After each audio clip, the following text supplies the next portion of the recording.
And we focus in on the defensive backfield for this week's positional breakdown from the 2014 Reeses Senior Bowl. Rob Lee Hockey and Phil Savage is the executive director of the Reeses Senior Bowl. And Phil, before we break down into your list of top players at that position from the game, tell the folks a little bit about what scouts are looking for in a defensive back at the NFL level. We put all the defensive backs together, corners and safeties, and right now the way the game is being played at the NFL level, it's all about coverability. So man-to-man coverage, the ability to play the football in the air down the field, and then tackling are really the three aspects of defensive back play that we try to analyze when looking at this list. You certainly have to be versatile these days, and your number one guy is actually a local guy from the Mobile, Alabama area. Yeah, Jimmy Ward from Davidson High School here in Mobile went to Northern Illinois, but speaking of versatility, he showed that here.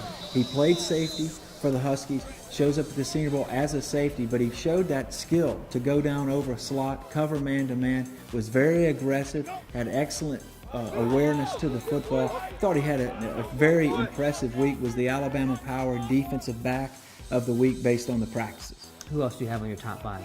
The other guys on our list, Jalen Watkins out of University of Florida. Now, he was a corner by trade, played some safety this year because they had some younger juniors.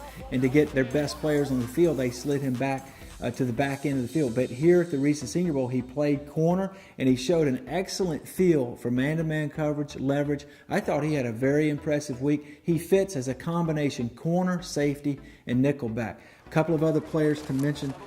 Here, Nevin Lawson played at the East-West Shrine game, earned a trip to Mobile, and again, more of a nickel-type corner, smaller in stature, but has very good quickness, can play man-to-man, very ball-aware in terms of playing the football down the field. Had an interception in the game when he high-pointed a football near the end of the actual contest on Saturday, but Nevin Lawson did a good job.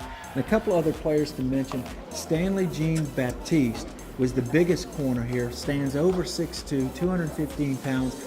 But again, as a cover two corner or a guy that can play on the outside, press, and then carry the receiver down the field, he's got exceptional potential in that role. And then a bit of a surprise to some because he's most known around these parts for his return ability. But how about Chris Davis from Auburn?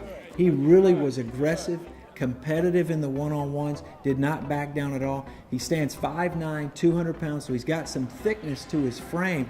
I think it's going to be real important to see what he runs at the Combine. But here at the Senior Bowl, competed very hard, played well in the man-to-man situations, and then, of course, he's proven to be a pretty decent tackler at the college level as well. And one other guy who had a non-contact injury during the week, Aaron Colvin out of Oklahoma, was certainly impressive before he ended up leaving practices. Yeah, Aaron Colvin from Oklahoma was having a very impressive week as well. Unfortunately, went down in a one-on-one drill, non-contact situation, but hopefully his recovery is going well, and you're going to see him probably pick somewhere in the mid-rounds.